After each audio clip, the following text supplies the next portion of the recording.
Bueno, ahora sí vamos a empezar ya con los vectores tangentes. Ya habiendo definido los espacios vectoriales, vamos a dar una definición muy importante, que es la definición de vectores tangentes. Es una definición bastante particular, la de vectores tangentes.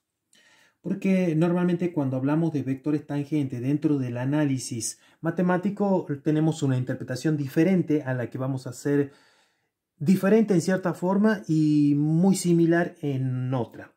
Vamos a definirla y después los analizamos por qué son parecidos y por qué a la vez también son diferentes. Decimos de que en geometría diferencial un vector tangente es un vector de este tipo, un vector que lo vamos a denotar de esta forma, un vector b chica, ¿sí? B chica, en un punto P a E cubo, justamente al espacio euclidiano en 3 dimensiones, que consiste justamente en dos puntos. Consiste en dos puntos. Dos puntos. ¿De quién? De E cubo. Es decir, su parte vectorial, que le podemos llamar B, así como estamos señalando acá, y un punto que es el punto de aplicación, un punto de aplicación P, justamente. Entonces, si hacemos un gráfico a manera de que esto se pueda comprender un poquito mejor, vamos a tener, acá tenemos el punto P, el punto de aplicación, acá tenemos el vector B en el punto P, ¿sí? Esto no es otra cosa que B más P. Vemos que como va esta flecha del punto P al punto P más B, que este es el vector, es un vector el cual le llamamos vector tangente porque es un vector que pertenece al espacio euclidiano en 3 dimensiones. Es decir, este punto P es un punto arbitrario. Podríamos haber colocado el punto en diferentes posiciones de este sistema referencial, incluso cambiar de octante. Sin embargo, lo hicimos acá a manera ilustrativa y que sea mucho más didáctico para su comprensión. Pero lo que quiero marcar es que acá no tenemos ninguna curva, ninguna superficie. Sin embargo, lo estamos llamando vector tangente. Normalmente en el análisis matemático decimos de que un vector o una recta es tangente cuando tiene un punto en común con respecto a la curva. En este caso, como estamos hablando en el espacio euclidiano tridimensional, no hace falta tener una curva en el espacio o alguna superficie en el espacio para hablar justamente de tangencia de un vector. Lo definimos así: cualquier punto en el espacio euclidiano tiene un vector tangente que lo representa. Y no tan solo un vector tangente, sino también lo que vamos a introducir ahora, que es otra definición, que es la de espacio tangente. Y ahí vamos a entender un poquito más qué es lo que es un espacio de tangente. Para definir un espacio tangente necesito sea un punto P que pertenezca, por supuesto, al espacio euclidiano tridimensional. Entonces existe un conjunto que lo vamos a denotar de esta manera. Es un conjunto de del espacio euclidiano. Este es el espacio tangente a un punto P cualquiera del espacio euclidiano tridimensional, que consta justamente, al decir conjunto, consta de quién será. Consta de todos, pero de todos los vectores tangentes. Todos los vectores tangentes que a la vez tienen a P como punto de aplicación. Como punto de aplicación. Y esto es justamente lo que se llama espacio tangente, justamente de E cubo en el punto P. ¿Qué quiero marcar con esto? Que cuando hablamos de un punto, ¿sí? Tenemos este sistema referencial, tenemos un punto, podemos tener un vector tangente en esta dirección. Sin embargo, el espacio tangente podríamos encontrar en otra dirección, ¿sí? Y en otra dirección, incluso en diferentes direcciones, y todas con respecto al punto P. Es decir, entonces que hablamos de un espacio tangente.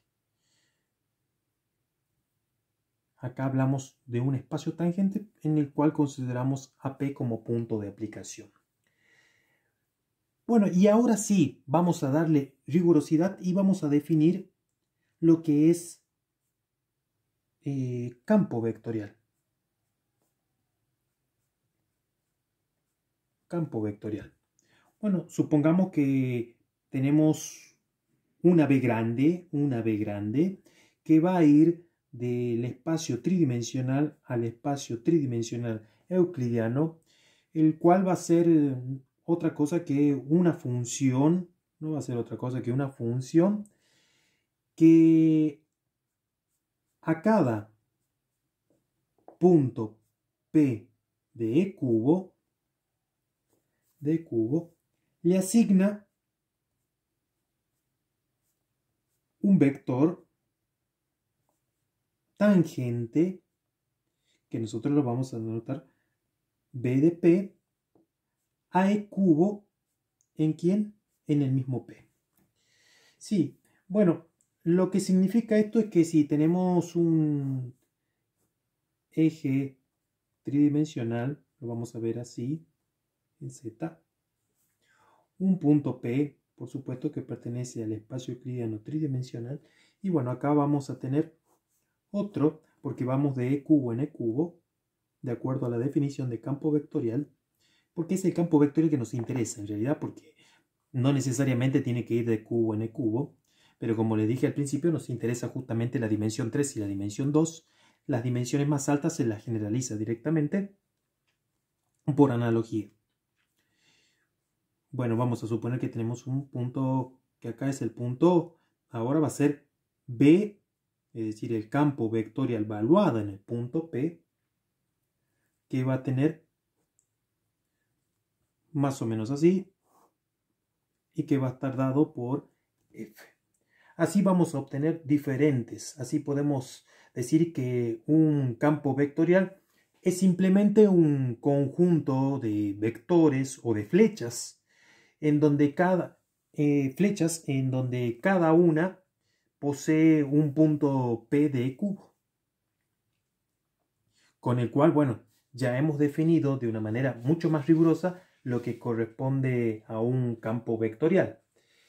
Ahora sí podemos definir también campos vectoriales especiales, que en realidad son las bases de todos los campos vectoriales, o las bases para todos los campos vectoriales. Y cuando hablamos de base estamos hablando justamente de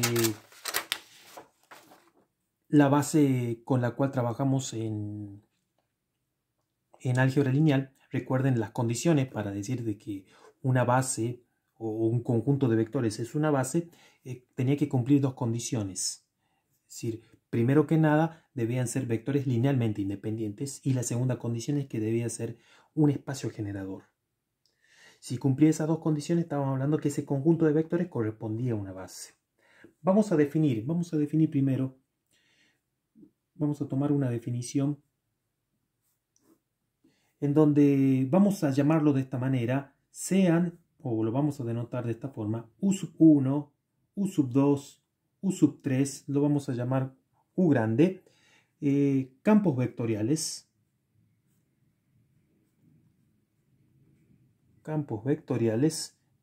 Por supuesto que estos campos vectoriales están definidos en el espacio euclidiano tridimensional, tales que, y acá van a encontrar una particularidad con la cual están acostumbrados. U sub 1 en un punto P va a estar dado por este vector que nosotros lo consideramos como un vector canónico 1, 0, 0, ¿sí? En un punto P cualquiera. en donde vamos a tener un punto de aplicación. U sub 2 en un punto P va a estar dado por ¿quién? Por el otro vector canónico 0, 1, 0 en un punto P. U sub 3 del punto P va a estar dado por el vector 0, 0, 1 en un punto P. Por supuesto, siempre y cuando P pertenezca al espacio euclidiano en 3 dimensiones. A esto lo podemos generalizar de esta manera. U sub I, tal que I va a variar entre 1, 2 y 3. Entonces, normalmente esto se conoce como campo vectorial unitario. Y si hacemos una interpretación gráfica, simplemente tenemos el sistema en 3 dimensiones. Bueno, acá vamos a considerar U sub 1, U sub 2 y U sub 3. Decimos que es unitario porque cada uno de los vectores tiene norma 1. Y supongamos que lo queremos marcar en un punto P. Fíjense en que cada uno de los campos está evaluado en un punto P. Significa de que ese punto, acá U sub 1, U sub 2 y U sub 3, ese punto P vendría a ser el origen. En cambio, si marcamos de manera arbitraria un punto P, tendríamos que esto sería U sub 2, U sub 1 y U sub 3. Y ahora sí tendríamos el campo unitario. Otro de los conceptos muy importantes dentro de la geometría diferencial, lo que corresponde a derivadas direccionales, que también difiere con respecto a las derivadas direccionales que se ven dentro del análisis matemático. Cuando trabajamos con las derivadas parciales en análisis matemático de varias variables, hablamos de la derivada parcial con respecto a x o de la derivada parcial con respecto a y. Cuando decimos la derivada parcial con respecto a x, estamos diciendo que estamos estudiando la variación de la función en dirección del eje x. Y cuando hablamos de la derivada parcial con respecto a y, estamos hablando de la variación de la función con respecto al eje y o en la dirección del eje y. Las derivadas direccionales permiten estudiar la variación pero en cualquier dirección. Pero para eso necesitamos vectores. Y en análisis matemático de varias variables, como precisamente trabajamos con campos escalares, lo que nos da una restricción, la definición de derivadas direccionales, es que ese vector debe ser unitario. Acá en geometría diferencial vamos a prescindir de que el vector sea unitario. Vamos a definirlo de la siguiente manera. Sea f una función o un campo escalar, y ahora cobra sentido lo que dijimos en el video anterior, es decir, un campo escalar que va a ir de E cubo en E, ¿sí? Un campo escalar, y necesito un vector tangente, ¿sí? Un vector tangente, pero vector tangente ¿a quién? A E cubo, es decir, al espacio euclidiano. ¿Sí? Entonces se va a producir la siguiente definición, o por lo menos vamos a tener un número, porque cuando derivamos parcialmente lo que obteníamos era un número. Entonces acá vamos a obtener un número también. El número va a estar dado por esta notación, y acá quiero que presten atención, por favor. B en el punto P lo vamos a colocar al campo escalar entre corchetes, y allí estamos diciendo derivada direccional del campo escalar f en la dirección del vector b que tiene como punto de aplicación el punto P que pertenece al espacio euclidiano tridimensional. Esto se define a través de la derivada con respecto a un parámetro t de quien del campo escalar valuado en términos de la recta vectorial que tiene el mismo vector dirección o coincide justamente con la dirección del vector tangente al espacio euclidiano tridimensional, valuado justamente cuando t es igual a 0. ¿Sí? Esto entonces, como les dije, se llama derivada direccional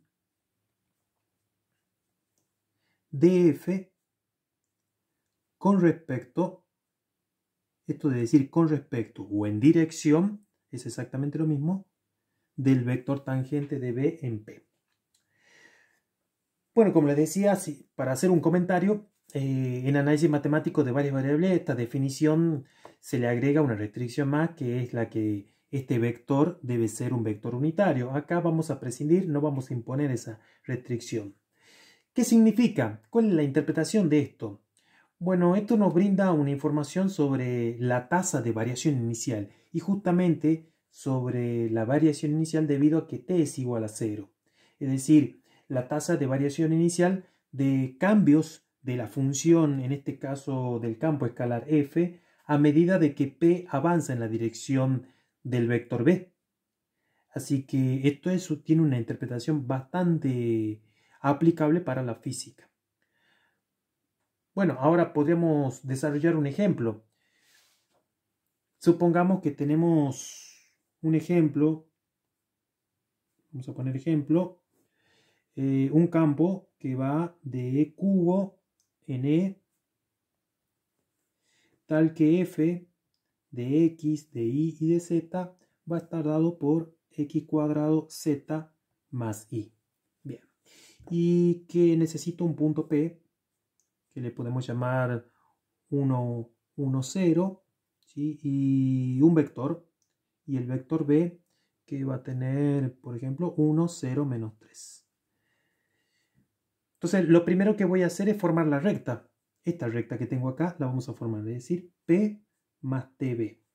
Formamos la recta, reemplazo, esta es la recta vectorial, si ustedes recuerdan, más T por B, en donde B es el vector 1, 0, menos 3. Por supuesto, para todo T que pertenezca a los reales. Bien, resolviendo esto, acá tendría que hacer el producto de un escalar por un vector y sumando esta componente vamos a obtener 1 más t. Bueno, t por 0 es 0, más 1 es 1, t por menos 3 es menos 3t, más 0, menos 3t. Ya tenemos entonces nuestra recta. Bien, ahora, ¿qué tendríamos que hacer? Lo que tendríamos que hacer es evaluar la función o el campo en términos de la recta. Entonces vamos a hacer f de p más tb. Cuando hacemos eso, lo que significa entonces que vamos a reemplazar a x cuadrado justamente por mi primera componente, en este caso 1 más t. ¿Por qué reemplazo por esa? Porque esta corresponde a x, esta corresponde a y y esta componente corresponde a z. Entonces, x cuadrado por z. Acá me está diciendo el campo escalar que debo multiplicar el cuadrado de la primera componente por la tercera componente, que es menos 3t, y le debo sumar la segunda componente, que en este caso es 1. Cuando resolvemos esto, bueno, acá tendría que hacer el cuadrado de un binomio. Esto me quedaría algo así, 2t más t cuadrado, ¿sí? Por menos 3t más 1. Bueno, trabajando algebraicamente, esto me quedaría menos 3t menos 6t cuadrado menos 3t cubo más 1. Quiere decir entonces que f de p más tb, ¿sí?, va a estar dado por este polinomio que va a ser 1. Bueno, no lo vamos a colocar así, lo vamos a colocar menos 3t, no lo vamos a acomodar. No varía esto. Menos 6t cuadrado menos 3t cubo más 1. Ahora bien, ¿qué es lo que necesito? Necesito la derivada con respecto a t del campo valuado en términos de la recta. Entonces, cuando derivo esto, me va a quedar menos 3 menos 12t menos 9t cuadrado, y bueno, y esto es 0. Pero a la vez, todavía no estoy completo en términos de la definición de derivada direccional. Necesito evaluarlo para t igual a 0. Recuerden que es la tasa, es la variación de la tasa inicial. Por lo tanto, la derivada direccional del campo f en dirección del vector tangente o el vector b en el punto P es igual justamente a reemplazar esto en términos de t igual a 0. Entonces cuando reemplazo por t igual a 0 solamente me va a quedar menos 3. Ya tengo justamente la derivada direccional calculada para menos 3. Bien, vamos a cambiar de hoja.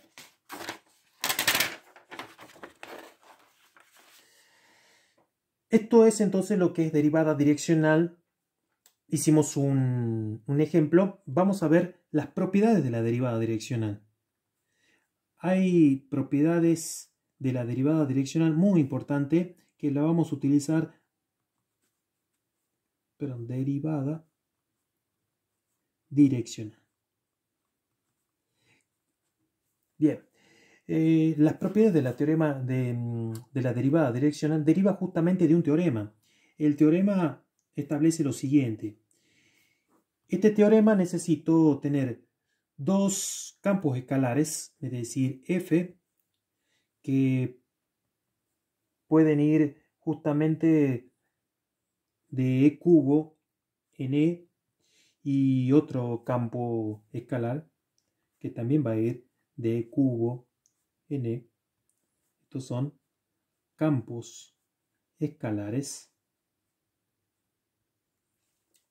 Bien, y necesito también un vector tangente b en un punto P y un vector W en un punto P. Estos son vectores tangentes, pero vectores tangentes ¿a quién? A e cubo. ¿En dónde? En el punto P. Bien, la primera propiedad. La primera propiedad es la que se conoce como propiedad de linealidad. Normalmente se la escribe de esta manera. Vamos a tener como una combinación lineal entre dos escalares y un vector b en un punto P. Es decir, de esta manera, valuado en un campo escalar F. Observemos. A y B son constantes reales. Entonces, esta propiedad de linealidad, lo único que tendría es que tendríamos el producto de A